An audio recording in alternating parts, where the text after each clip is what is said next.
A ceia é algo que Jesus estabeleceu para se repetir continuamente. Sempre que a gente se reúne, nós temos que entender que nos reunimos em torno da cruz, em torno do sangue derramado, em torno do corpo partido, e nós temos uma propensão inacreditável para esquecer o Evangelho, esquecer o que ele é, esquecer o que Jesus fez. E eu diria que todos os problemas em nossas vidas é que em algum momento nós esquecemos o Evangelho, e ou nós esquecemos ou nós diminuímos aquilo que, se nós continuamente olharmos para aquilo que o cálice e o pão simboliza, nos mostra. Nós diminuímos o tamanho do pecado, nós diminuímos o que é o triunfo de Cristo na cruz, nós diminuímos o propósito do Evangelho, nós temos uma definição de bem e mal aquém das definições bíblicas, e tudo isso porque nós esquecemos a cruz, e nós então diminuímos a majestade de Deus, e diminuímos o triunfo de Cristo, e diminuímos a glória de Deus na vida humana para a qual Ele nos criou. Então, quando nós olhamos para a Santa Ceia, nós temos que ver o que foi comprado, o que custou tão caro para nós. Nós precisávamos de algo, havia algo essencial para nós, isso custou um preço infinito. O que foi isso? Que Deus pagou um preço infinito para obter para aqueles que Ele tinha dado ao Filho. Como eu disse, Jesus instituiu isso, algo físico, né, que nós possamos colocar na boca, sentir o gosto, para aquilo que aconteceu na cruz. Como nós falamos, o Espírito Santo foi derramado em nossos corações, e o amor de Deus foi derramado por esse Espírito que nos foi dado, para isso ser de fato real para nós. Nós temos que pensar o que o pecado é de fato, sem diminuí-lo, para que possamos pensar no que o triunfo de Cristo é, sem diminuí-lo, e a glória que o Evangelho traz sobre os homens, sem diminuir isso. Eu já disse que a definição de pecado na Bíblia tem várias camadas, não é? E vai se aprofundando até chegar naquilo final, e nós temos que enxergar a dimensão do mal em nossas vidas. E quando eu falo mal, não estou falando de algo abstrato, mas o mal que você faz todos os dias, e o mal que você odeia que os outros fazem, e o mal do pecado diário. Eu quero falar com você sobre a essência suprema do mal, que custou aquilo de mais precioso que existe. O mal real, o mal tangível, o mal globalmente generalizado, o mal nos adultos, o mal nos adolescentes e jovens, o mal nos bebês, o mal nas pessoas de idade, o mal generalizado. Não há nenhuma parte do mundo e nem nenhuma fase da vida do ser humano em que o mal não tocou, e a essência disso é distinguir a raiz do mal do fruto do mal. Nós quase sempre misturamos essas coisas, e se você não tem essas definições bíblicas, que a ceia deve nos lembrar todo o tempo, nós temos definições pífias do mal, do bem. E outro dia eu estava vendo um pastor daquilo que nós podemos chamar do evangelho social, e eu estava vendo tudo que ele estava falando, todas as definições de bem, de mal, de justiça, de algo bom dele, podiam ser defendidas por um ateu. Não tinha nada da realidade de como a Bíblia define bem e mal, salvação, a vida que o homem deve experimentar. Então, qual é a fonte interna do mal que faz com que os homens pequem? Que faz com que fluam de dentro do homem tudo que é pecado? Porque Jesus disse que do coração do homem fluem todas as coisas. Quanto mais você pensar que a sociedade é ruim, mais você deve encarar o fato de que o ser humano tem um coração assim. Nós gostamos de separar isso e achar que de alguma maneira a sociedade é ruim e o ser humano é bom, é meio ainda ecoando Rousseau, né, de que o homem nasce bom e a sociedade o corrompe, mas a fonte do mal é interna, não é? E isso faz com que nós tenhamos ações externas, mas as ações externas que nós vemos e tudo o mal da sociedade é incomparavelmente menor do que o mal que está dentro do homem, que pela graça comum Deus restringe, que nós mesmos, por vergonha, apesar de sermos caídos, queremos esconder das outras pessoas, queremos nos conter, ou o mal que é contido porque nós temos medo das consequências da lei, das consequências às vezes dos nossos relacionamentos. Então todo o mal que flui, que vem para fora, ainda é um ínfimo do mal que está dentro do homem. Mas qual é a fonte desse mal, não é, que nós chamamos, as coisas nós chamamos de errado, ou ruim, ou pecaminoso, ou perverso, ou maligno? Então, estranhamente, a definição da maior parte dos cristãos hoje é a mesma definição do humanista secular do que é mal, do que é bom, do que é a boa vida humana, do que seria bom para a cidade em que nós vivemos, o que faria um mundo melhor. E as definições de um ateu ou de humanista secular e de cristão são exatamente as mesmas. E o que nós temos que pensar é qual é a essência suprema do mal, e isso nos mostra a dimensão do triunfo de Cristo, nos mostra o que Jesus de fato comprou por um preço tão grande, que é o seu sangue e o seu corpo partido, nos mostra a glória de Deus e como a vida humana recebe essa glória. Então não há nada mais profundo, original, que torne algo mal, algo maligno, e nós olhamos para a essência disso quando vemos a força mais profunda que torna o mal maléfico, a razão porque o mal é mal. Você não olha bem para o mal, mas o que faz o mal mal?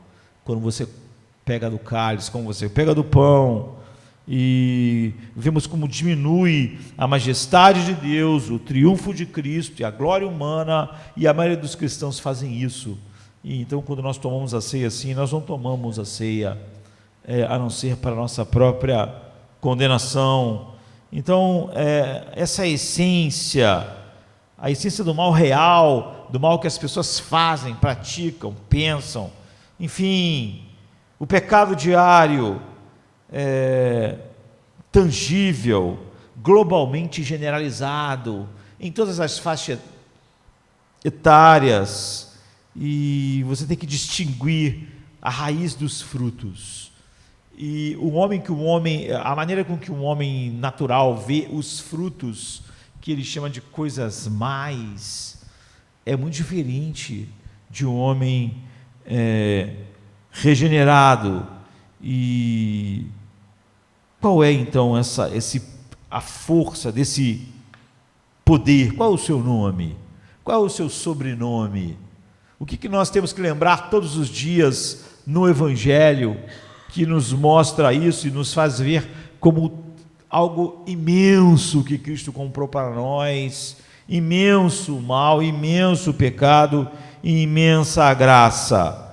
Então, a essência desse mal na nossa própria alma e no mundo faz você inevitavelmente mudar a majestade de Deus, diminuir Cristo e a ser algo um pouco banal para você e não ser a coisa maravilhosa que ela é. Então, a majestade de Deus, a glória de Cristo, o valor da vida humana se esvai. Então, o problema é que nós negociamos a glória de Deus, a Bíblia diz. E nós já vimos esse texto antes, em Jeremias 2, 10 a 13, Jeremias vê como a essência suprema de tudo que é mal, a fonte de tudo que é mal, descrita dessa forma: meu povo mudou sua glória por aquilo que não o beneficia. Fique chocado, ó céus, fique chocado nisso, seja completamente desolado. Declara o Senhor, pois o meu povo cometeu 2 males. Eles me abandonaram a fonte de águas vivas e cavaram cisternas rotas para si, cisternas que não podem reter as águas. Deus faz uma pergunta, por exemplo: alguma nação já trocou os seus deuses? E eles nem sequer são deuses de verdade. Então, é o seguinte: você vê o homem abandonando as cisternas rotas, como nós cantamos um hino agora há pouco. Você já viu o homem de vez em quando abandonando isso e flertando com a santidade? Deus diz: não existe. Alguma nação já trocou os seus deuses e eles nem sequer são deuses, mas o meu povo trocou a sua glória por deuses inúteis. Espantem-se diante disso, ó céus, fiquem horrorizados e abismados, diz o Senhor. O meu povo cometeu 2 crimes, eles me abandonaram a mim, a fonte da água viva, e cavaram para si cisternas rotas, rachadas, que não retêm a água. Então, o corpo humano é composto em sua maior parte de água.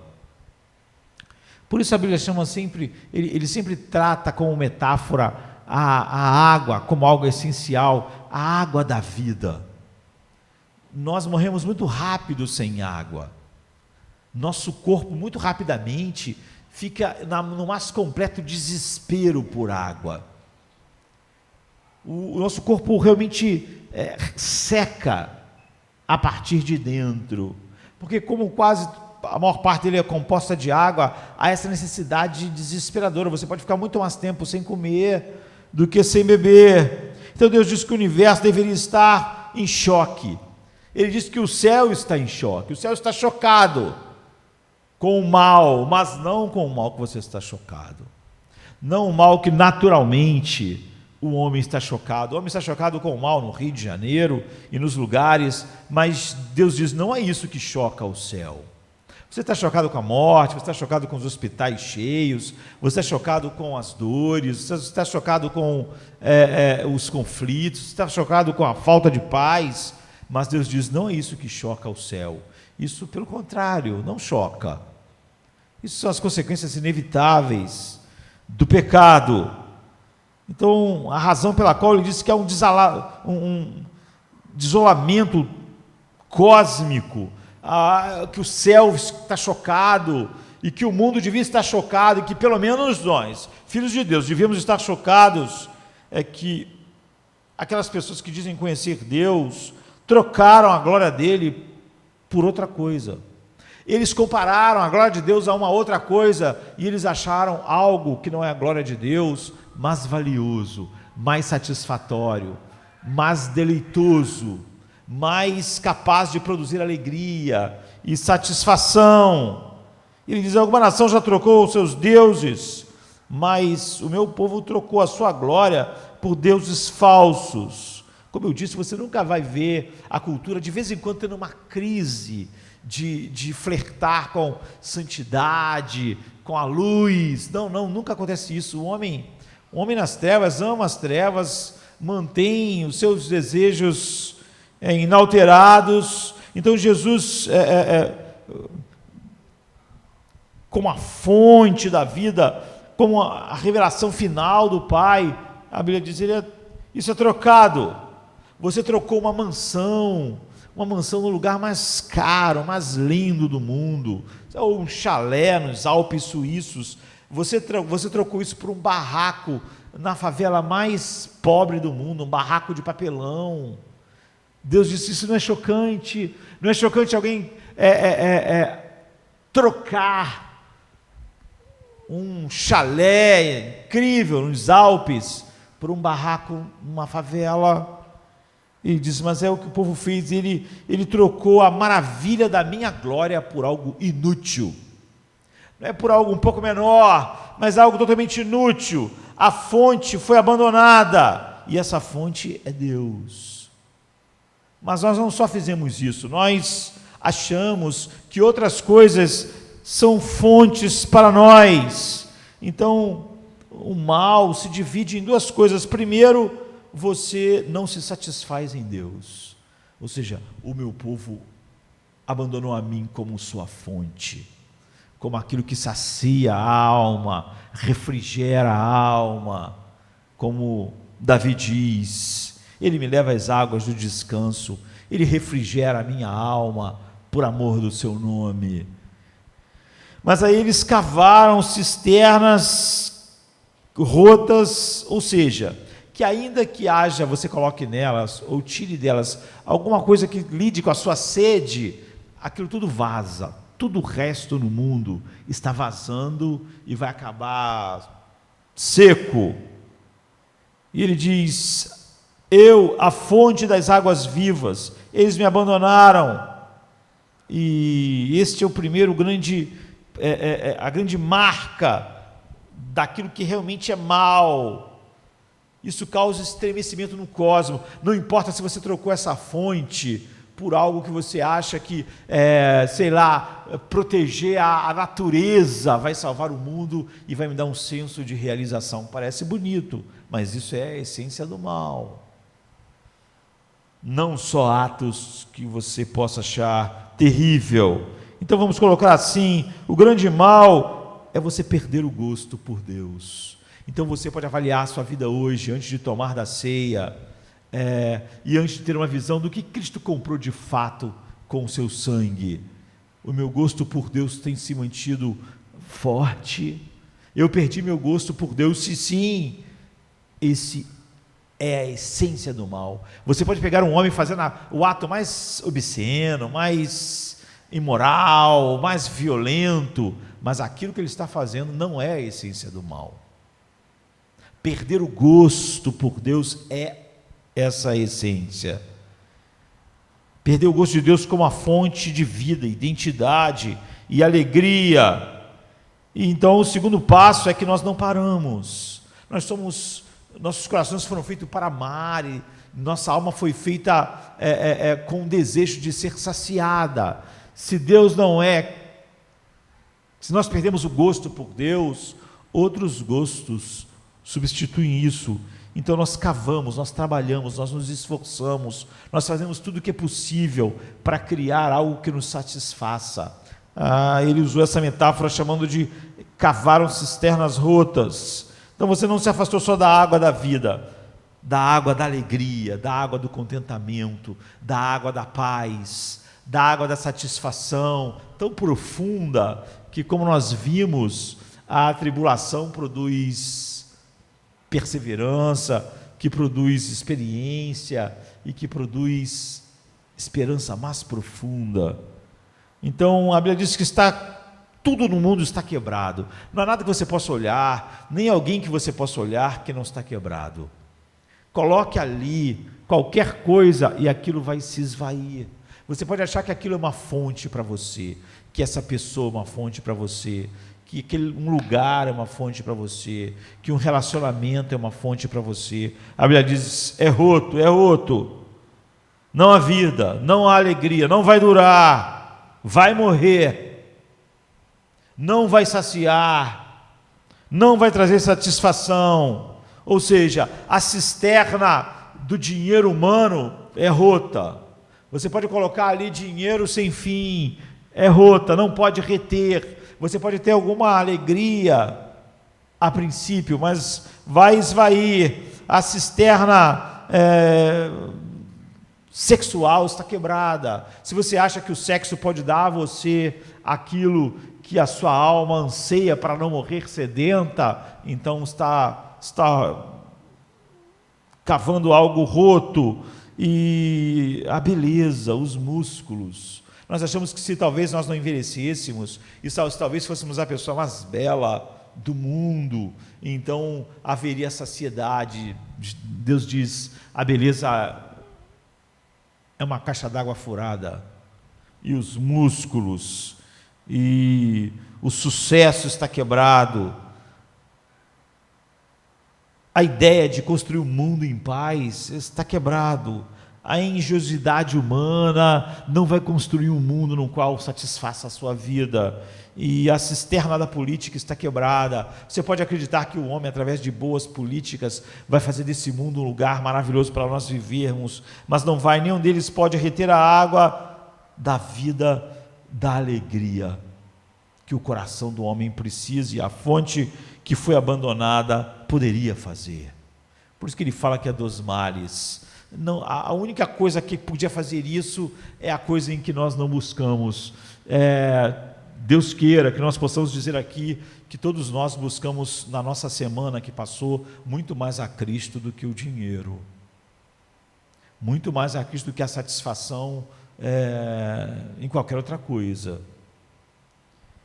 Então, qual é a essência que ele está mostrando? Ele está colocando essas duas metades num verso 13 juntas, e quando você junta, você pode dizer que a essência disso é perder um gosto por Deus e adquirir um gosto por outra coisa que não é Deus.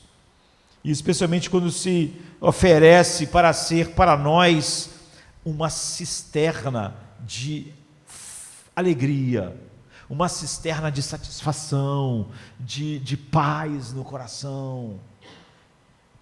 Então, as cisternas quebradas que nós desesperadamente cavamos, você vê, ele é uma fonte, você não cava uma fonte, a fonte jorra, mas a cisterna não, nós temos que trabalhar duro, e é o que nós temos feito, trabalharmos duro pensando isso aqui, finalmente, quando eu chegar a esse ponto, essa cisterna vai me dar e reter essas águas, e nós cavamos tudo isso na esperança de armazenar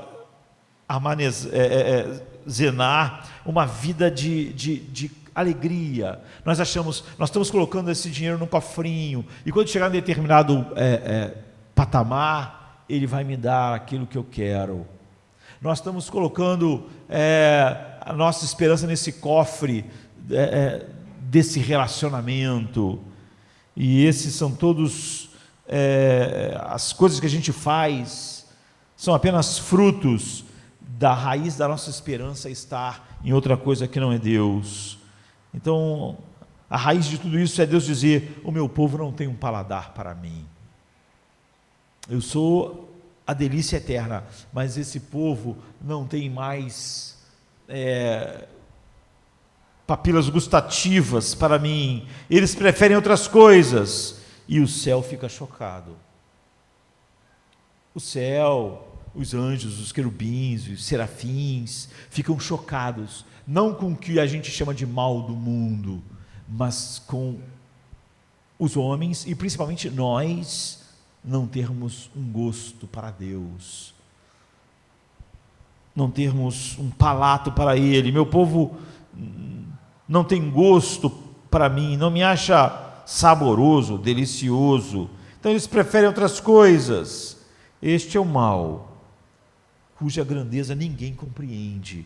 É por isso que, se você define o mal como mundo, é por isso que eu estava dizendo aquele pastor falando sobre o evangelho social, e todas as definições dele de mal são exatamente as definições que um ateu faria, ou um humanista secular faria. A pessoa diz que é pastor e fala sobre o evangelho, mas aquilo tudo é oco e desprovido de realidade. Este é o mal, de cuja grandeza ninguém compreende, a não ser que o Espírito Santo faça essa obra no seu coração. Então, o mesmo choque de todas as coisas não é suficiente para expressar isso.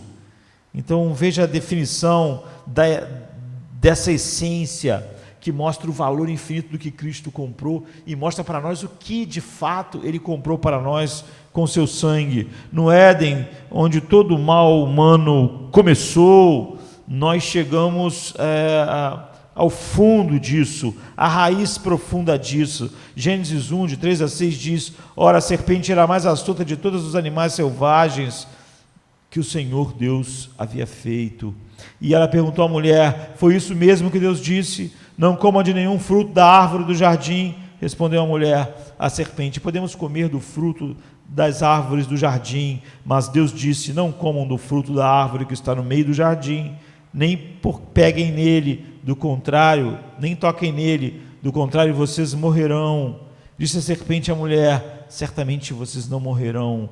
Deus sabe que no dia em que dele comerem, seus olhos se abrirão e vocês serão como Deus, conhecedores do bem e do mal. Quando a mulher viu que a árvore parecia agradável ao paladar, era atraente aos seus olhos e, além disso, desejável para ela se obter discernimento, por ela se obter discernimento, tomou do seu fruto, comeu e deu ao seu marido, que comeu também. Todo o nosso coração foi infectado neste momento. E tudo que nasceria a partir de agora, nasceu com essa infecção.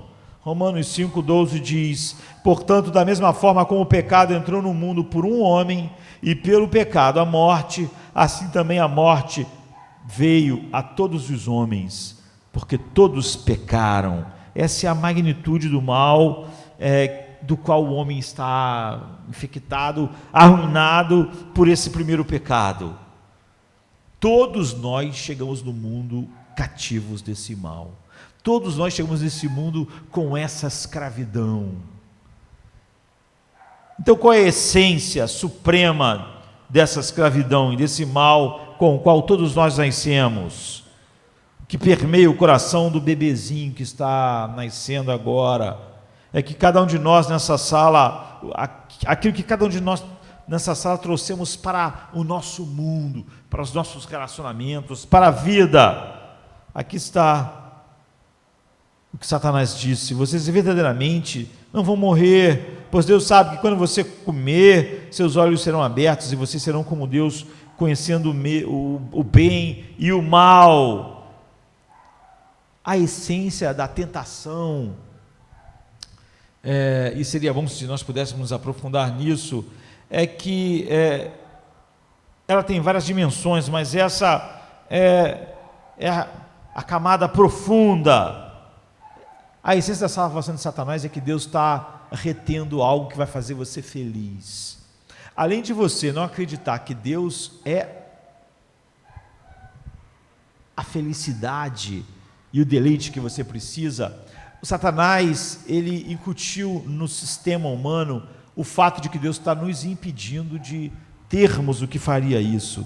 Ele está mantendo você longe do que você queria para ser completo, que você precisa, e ele te ameaça com a morte se você tentar obter isso, e Deus está mentindo. Então, qual é a essência da tentação aqui, que está em todas as tentações?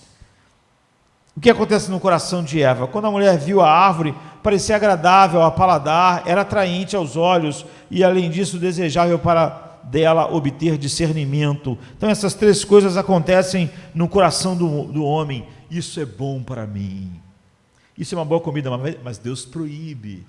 Eu ia ser feliz se eu tivesse isso, eu ia ser pleno, mas Deus não está interessado na minha felicidade final.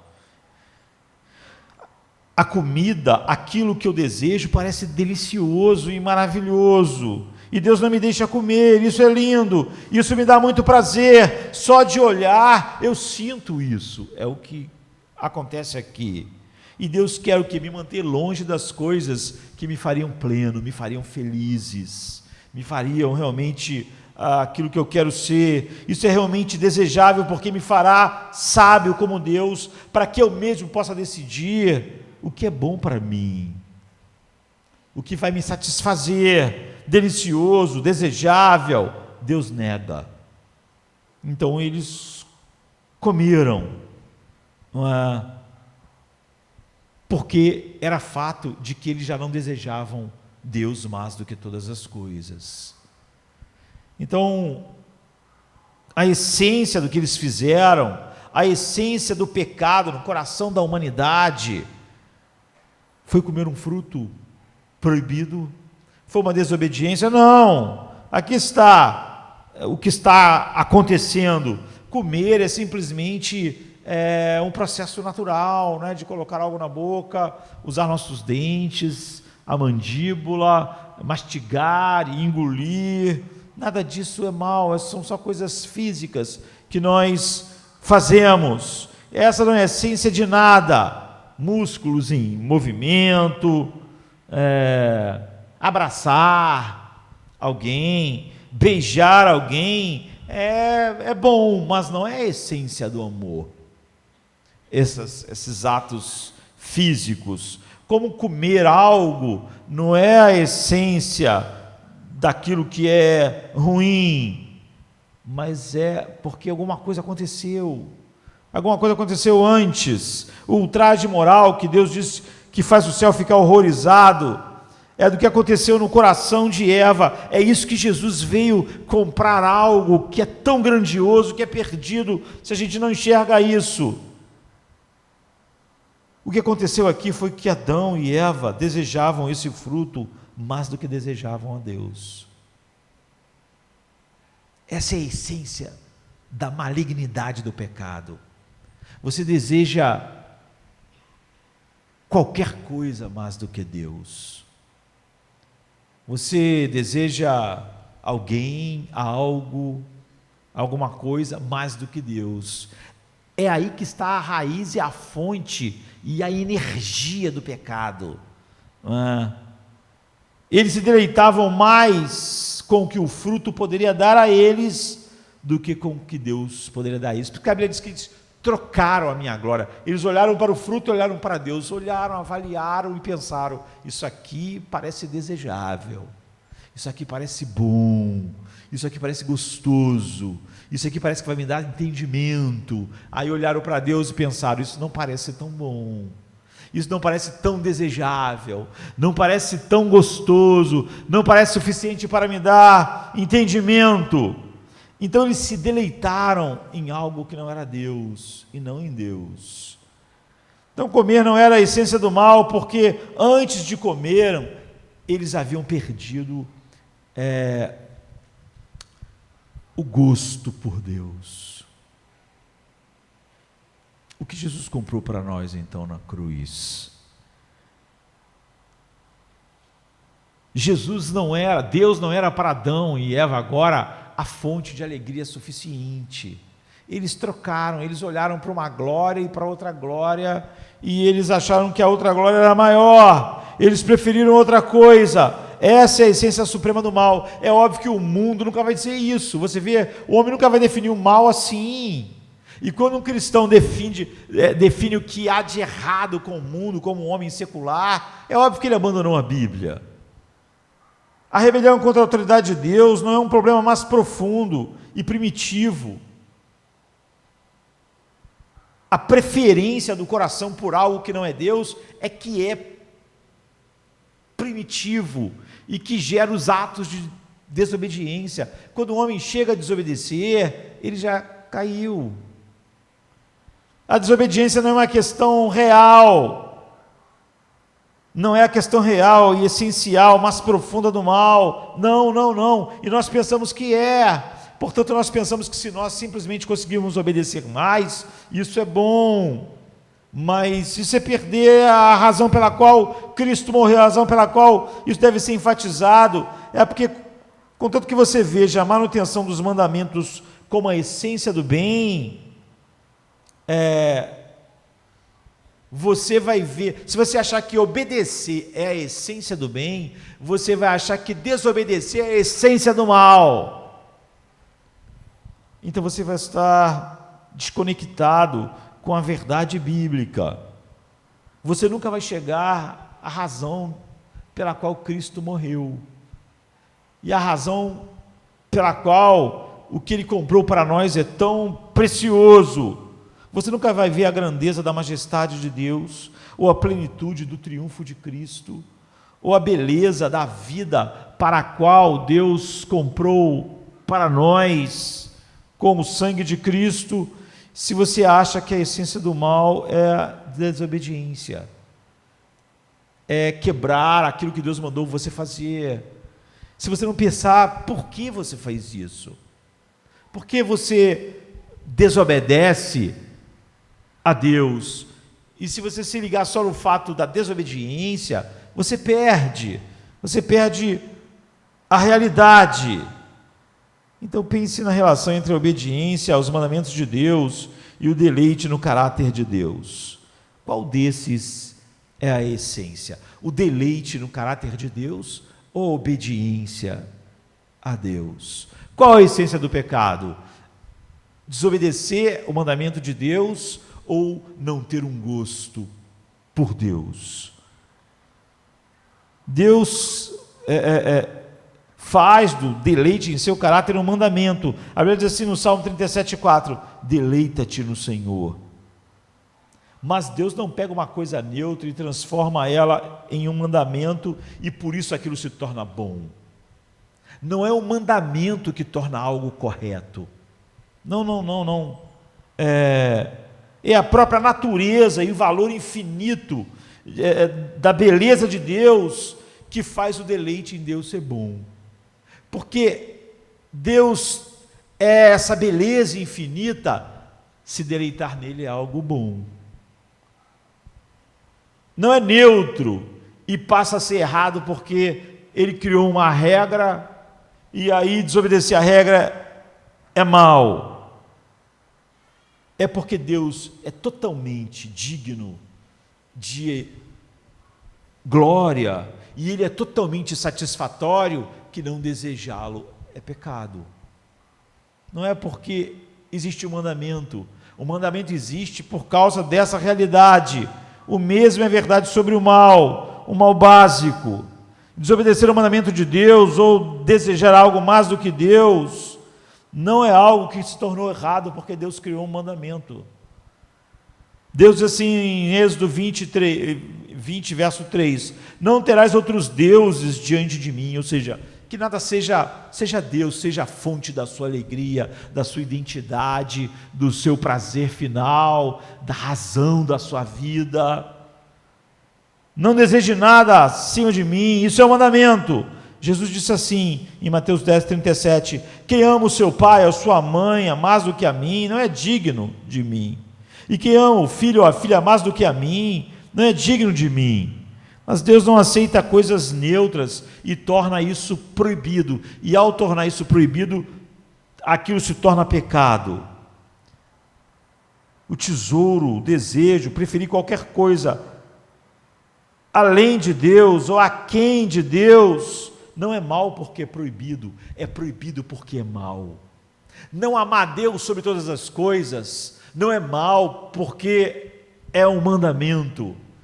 É mal porque Deus é a coisa mais digna de amor que existe. Você vê, é o oposto. É proibido porque essa é a essência do mal. Não se torna mal porque é proibido. O mal está lá antes do mandamento. Então, a desobediência, a quebra das leis não é a essência suprema do mal. Paulo colocou dessa maneira em Romanos 3:20. Através da lei vem o conhecimento do pecado. A lei vem para mostrar o pecado. Não é que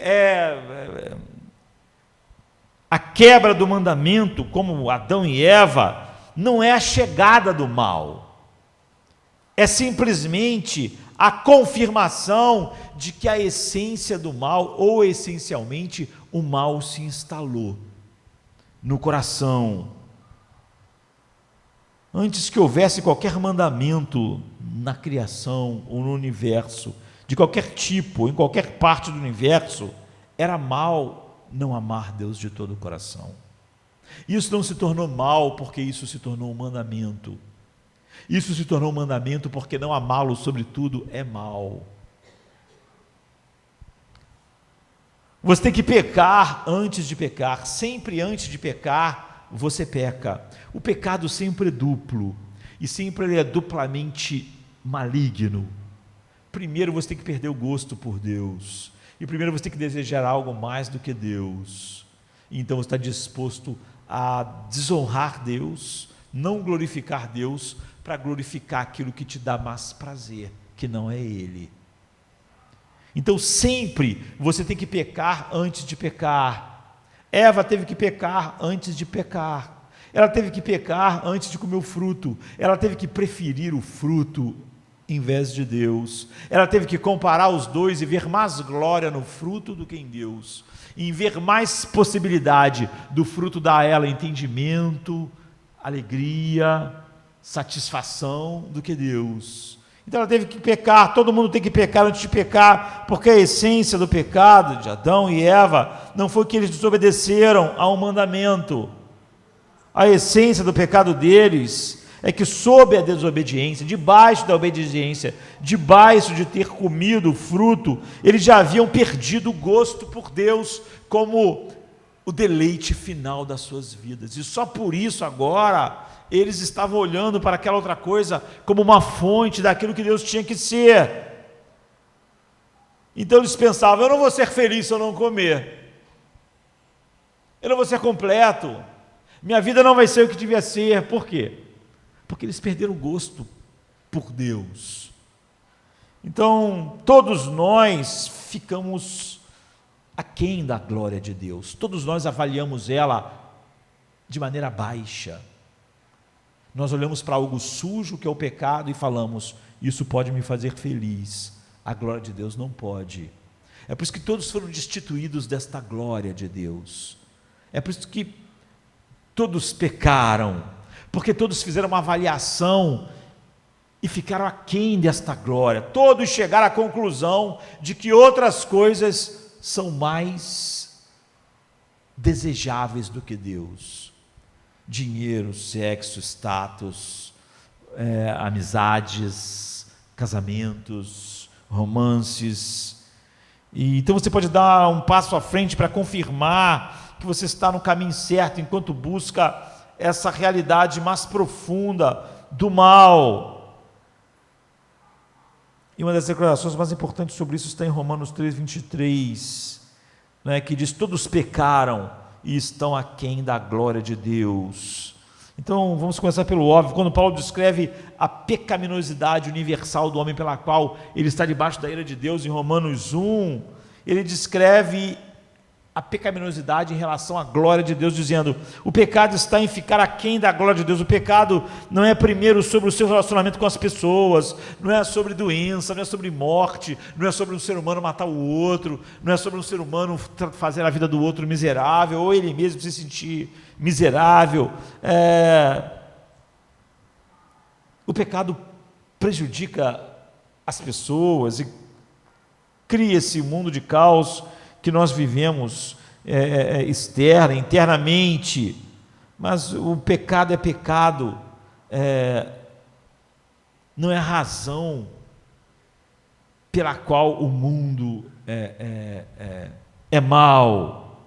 O pecado que faz o mundo ser aquilo que você chama de mal, na verdade, tudo que você chama de mal no mundo é só o resultado do pecado. Então há um intercâmbio, há uma troca, há uma negociação. O que significa ficar aquém da glória de Deus? Ser destituído dela, ou em outra versão, ficar aquém desta glória. Paulo disse isso em Romanos 1, 21, 23. Ele descreve a escuridão universal do coração do homem em relação à glória de Deus e diz: embora conhecessem Deus, não o louvaram ou o glorificaram como Deus, nem lhe deram graças, mas se tornaram fúteis em seus pensamentos, e seus corações tolos se escureceram. Afirmamos ser sábios, eles se tornaram tolos e trocaram a glória de Deus imortal por imagem que se assemelha ao homem mortal. Ou seja, eles trocaram a glória do Criador por algo criado. Eles olharam para algo criado e disseram: aqui está o que pode dar aquilo que eu preciso. E olharam para Deus e disseram: Ele não pode me entregar isso. Por trás de cada pecado há esse pecado essencial. A escuridão do mal no coração do homem é vista na troca da glória de Deus pela glória da criatura, ou de qualquer coisa na criação. Eles trocaram a glória de Deus por imagens.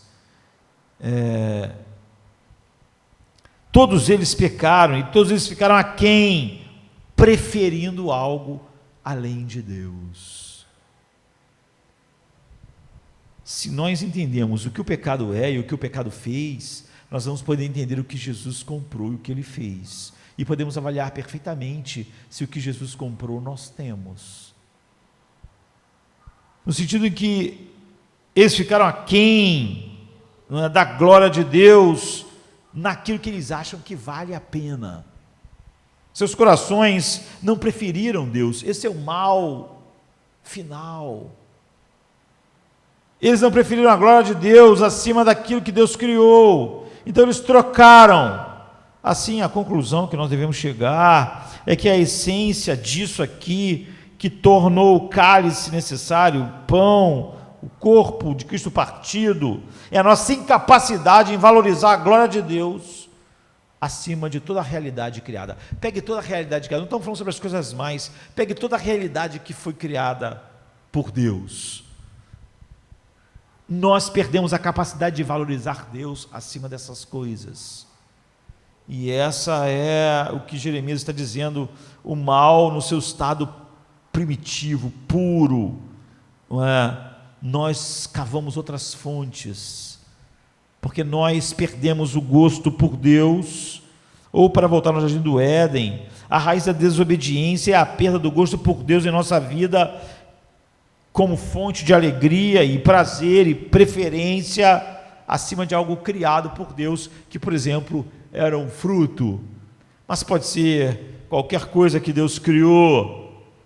Então, você vê que isso inevitavelmente joga sujeira na majestade de Deus, despreza a majestade de Deus. Sem entender isso, nós diminuímos o que Cristo fez na cruz e o que é a nova vida. Então, a majestade de Deus, até que a gente veja que a essência do pecado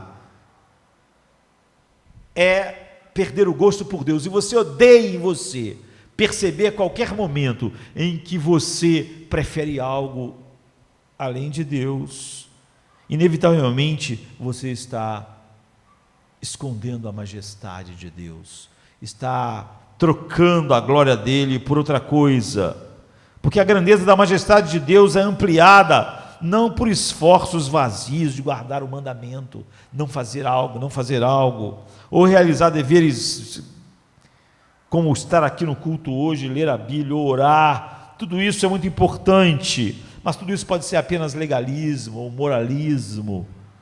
Mas aqui está o ponto crucial: a glória suprema, toda satisfatória, infinitamente valiosa, infinitamente bela de Deus, não vai ser ampliada até que o mundo inteiro veja que você prefere Deus do que qualquer coisa. Até que o mundo inteiro veja que você tem um gosto por Deus, que é tão maior do que o gosto que você tem por todas as coisas do mundo. Você vê o apóstolo Paulo dizendo que quer glorificar Deus com a sua vida e com a sua morte. O mundo está assistindo isso e vê que tipo de gozo esse homem tem nesse Deus, que ele quer glorificá-lo perdendo a sua vida. Ou seja, não há nada na vida que ele ame mais do que esse Deus, de tal maneira que ele veja como perda a morte dele, e principalmente a morte dele nesses termos. O ponto é, você nunca vai sentir isso com o enorme peso que tem, até que você sinta a essência última do pecado na sua incapacidade de ficar satisfeito em Deus. É por isso que insatisfação, é por isso que amargura, é por isso que falta de gratidão, é por isso que ansiedade são pecados tão grandes, porque eles manifestam de maneira muito nítida a sua incapacidade de estar satisfeito em Deus. Agostinho disse: tendo nossos corações tendo sido feitos para amar, eles nunca param de amar. O pecado só fez eles amarem tudo menos Deus. Então, se levarmos a sério a mudança radical, miraculosa, sobrenatural que Jesus comprou, o que Jesus comprou com o seu sangue, que mudança foi essa? Que transformação é essa? Quando a Bíblia diz que nós somos uma nova criatura, o que ela está dizendo? Quando diz que isso foi comprado com o sangue de Deus, o que foi comprado? Nós podemos manipular as pessoas a se declararem cristãs, levantarem a mão, fazer uma oração, mas você vê a essência do mal e nada vai ser extirpada dela. Só o Espírito Santo realmente pode fazer isso, e é isso que ele faz. E quando isso acontece, a grandeza da majestade de Deus não será mais tornada estúpida em nossa vida, não será mais tornada algo pequeno. algo que toda hora as minhas atitudes mostram que eu comparo aquilo com Deus e eu vejo mais glória em outras coisas do que em Deus. Então, o triunfo de Cristo, que nós celebramos na Santa Ceia, com o pão e com o vinho, em segundo lugar, vem de nós odiarmos a essência última do mal. A coisa que você mais odeia em você não é as coisas erradas que você faz, que tem consequências e que fazem. A coisa que mais você odeia em você é a possibilidade ou a realidade de desejar e se satisfazer com algo mais do que Deus. Então, qual é o grande trunfo e o último de Cristo? É o perdão de pecados. O que nós vamos celebrar na Santa Ceia agora? Que nossos pecados foram perdoados. Essa é a nossa maior celebração hoje, nessa manhã. O que nós vamos mais celebrar hoje é a absorção da ira de Deus que estava contra nós, que foi jogada sobre Cristo. O que nós vamos celebrar hoje na Santa Ceia é a imputação da sua justiça perfeita para nós pecadores, ou seja, a justificação. Esse será o ponto alto da nossa celebração, do que Ele comprou com o seu sangue. Vai ser o que? A derrota de Satanás, o esmagamento da cabeça da serpente. Nós vamos celebrar o que? A nossa libertação da miséria do inferno, ou a cura, não é, de incapacidades em nós. Ou nós vamos celebrar hoje Jesus tendo comprado como uma coisa essencial para nós a entrada nos céus. Cada uma dessas coisas fazem parte do triunfo de Cristo de fato. No entanto, nenhuma delas é o triunfo final, é a razão final pela qual Ele morreu. Essas coisas são só meios. Todas essas coisas, justificação, regeneração, Deus tirar a ira de sobre nós com propiciação, adoção, todas as doutrinas, elas estão levando para algo final, e todas elas chegam a um texto que nós mencionamos hoje no início, que é 1 Pedro 3,18. Cristo também sofreu uma única vez pelos pecados, o justo pelos injustos, para nos levar a Deus. Nós não podíamos ser levados a Deus se estivéssemos debaixo da sua ira, então a ira precisava ser tirada. Nós não podíamos ser levados a Deus sem cada uma dessas coisas que Jesus fez. Portanto, essas coisas tiveram que ser feitas, mas para nos levar a Ele. Para quê? Para que nós pudéssemos ver Deus de novo e conhecer Deus e nos desfrutar Deus e valorizar Deus acima de tudo e refletir Deus para o mundo, o valor de Deus, de tal maneira que na minha morte, como Paulo diz, eu quero refletir a beleza de Deus. E quando as pessoas me verem vivendo, eu quero que elas vejam o reflexo da beleza de Deus. E quando elas me verem trabalhando, elas me vejam que eu trabalho para refletir a beleza de Deus. Eu sou tão diferente do mundo à minha volta. Por causa disso, você foi feito para mostrar a beleza e a grandeza de Deus e de um Deus que satisfaz completamente o coração do homem. Ver, saborear, mostrar Ele como o supremo tesouro da vida. E é por isso que seus pecados foram perdoados. Eles não foram perdoados para você ir para o céu, eles foram perdoados para você saborear Deus, porque eles eram esse impedimento. E é por isso que a justiça de Cristo foi imputada a você, e é por isso que a morte e o diabo foram derrotados. Não foram derrotados para que você nunca mais morra, isso vai ser maravilhoso. A morte foi derrotada e o diabo foi derrotado para você ser levado a Deus, para você ser levado na presença imediata que Jesus esteve eternamente do seu Pai, contemplando a sua glória infinita, a sua beleza infinita, seu valor infinito. E é por isso que você foi resgatado do inferno.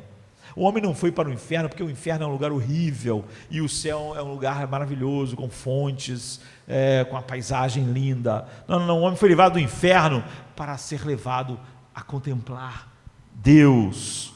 É disso que ele foi livrado. O objetivo final da cruz, do sangue, do cálice, é levar os pecadores para o lar de Deus, em cuja presença, o Salmo 16:11 diz, a plenitude de alegria, e em cuja destra as delícias e prazeres jamais têm fim.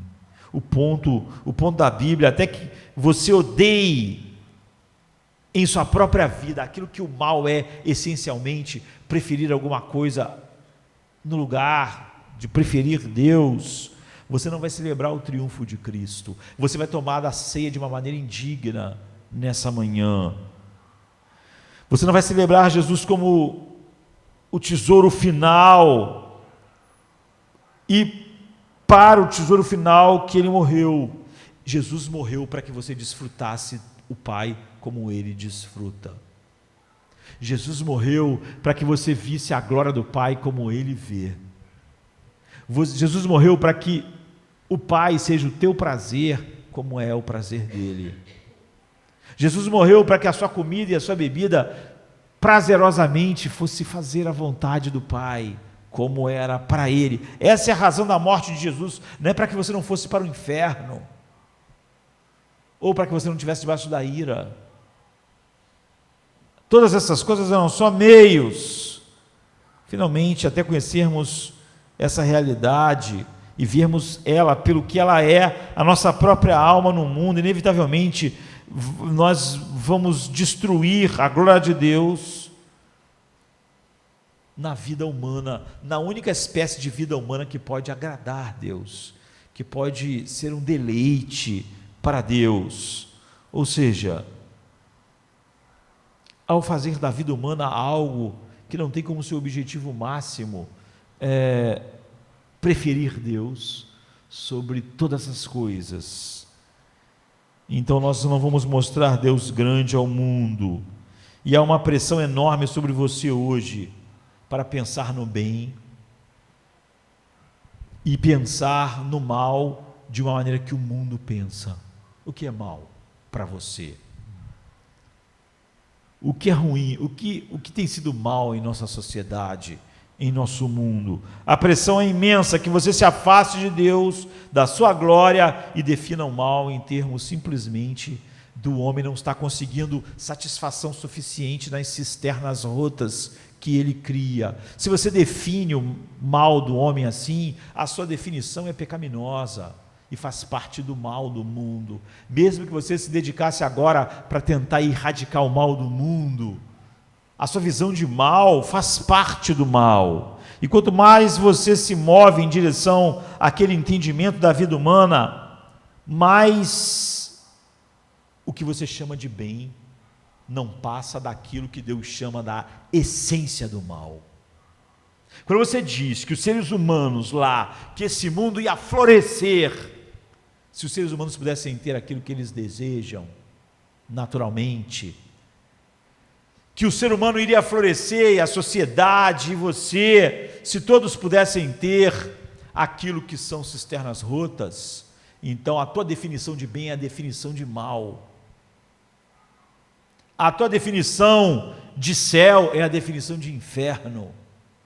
Então a tua definição de salvação é a definição da perdição. Então a tua definição da razão pela qual Cristo morreu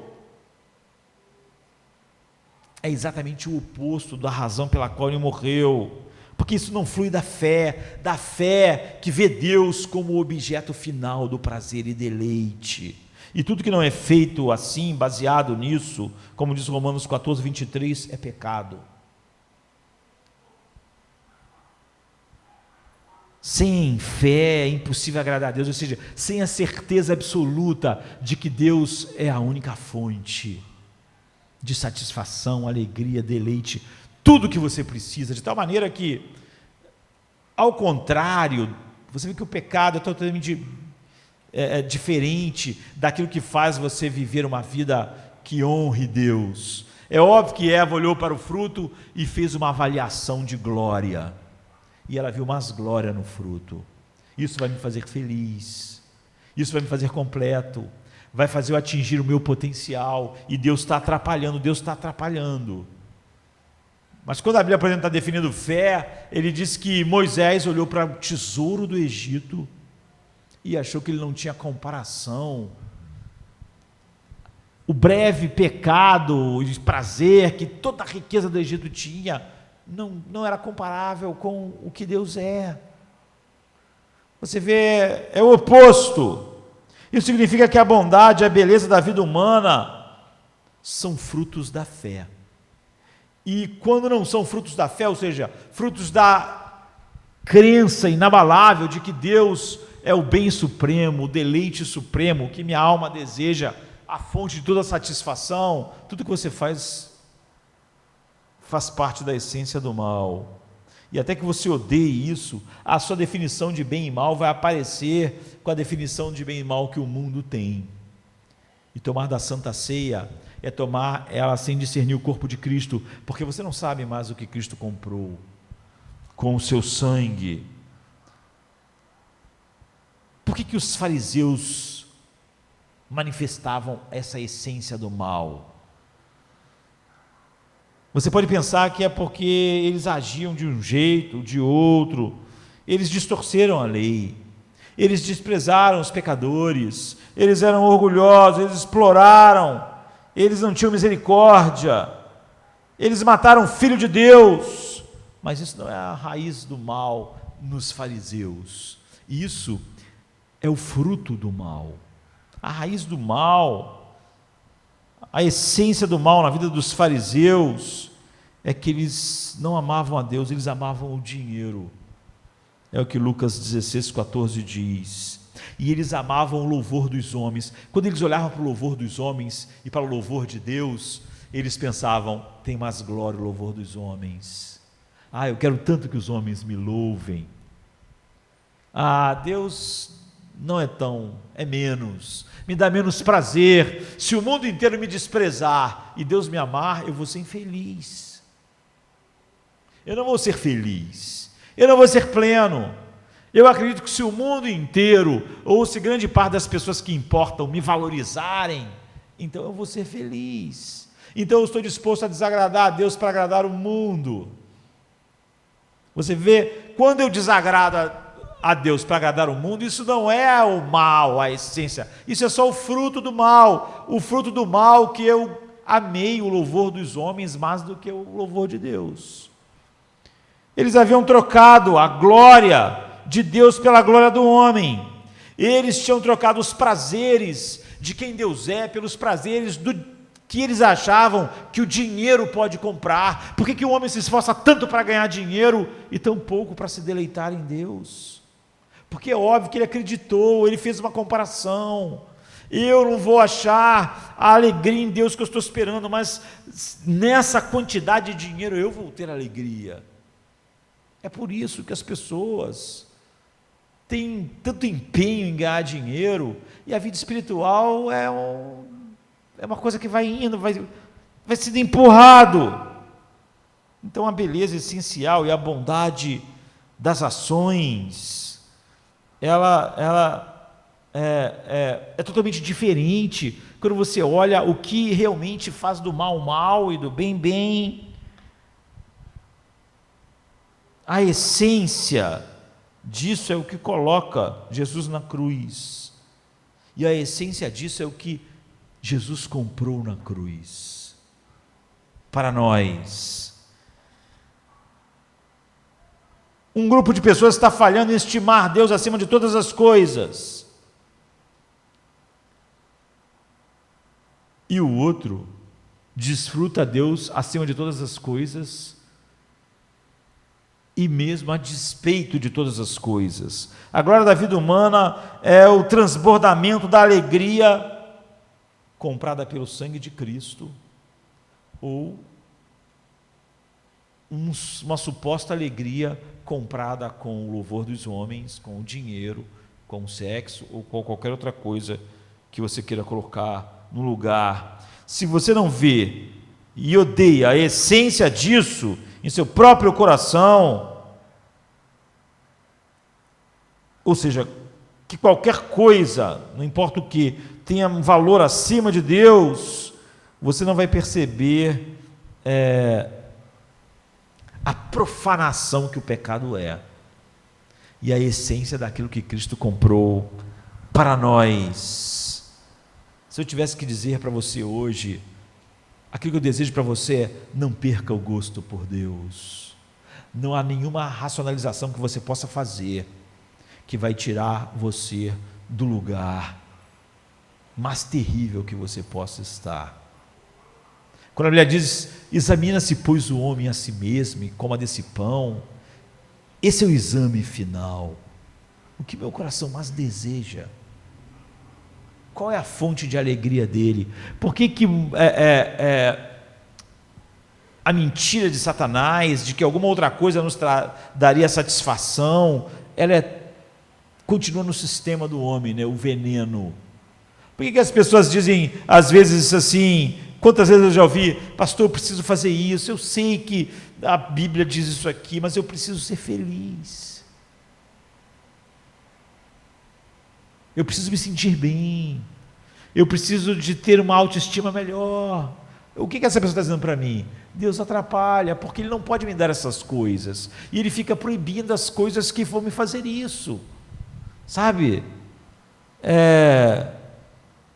A preferência por outra coisa acima do próprio Deus é a essência desse mal.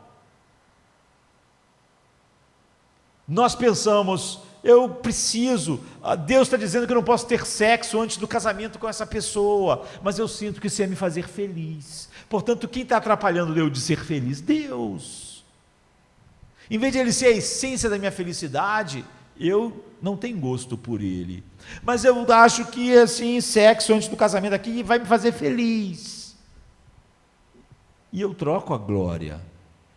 Eu chego à conclusão de que realmente vai me fazer feliz.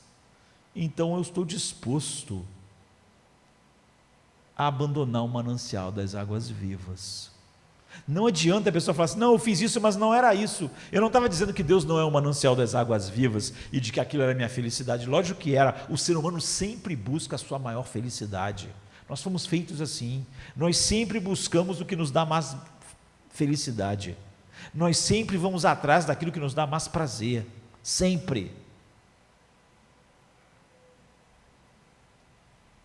Se nós acreditássemos que Deus é o que nos dá mais prazer, era atrás dele que nós iríamos.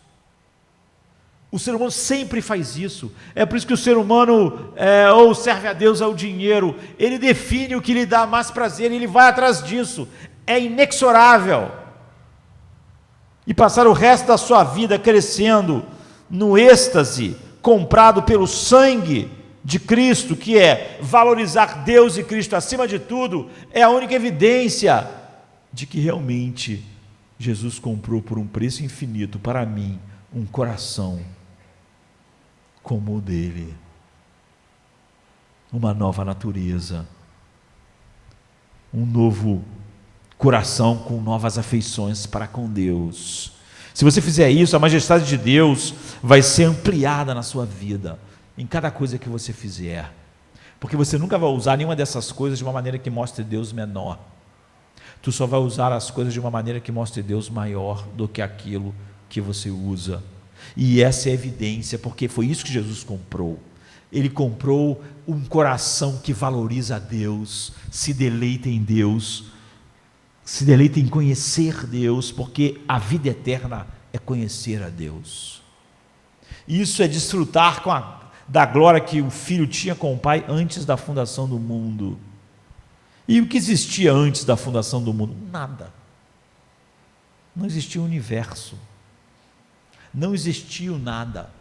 Só existia o Pai, o Filho e o Espírito Santo. Você vê como ele é suficiente? Quando nada existia e só Deus existia, ele era o deleite completo do coração do Filho. Quando nada existia, só a Trindade, o Filho era o deleite completo, porque nada pode ser a fonte.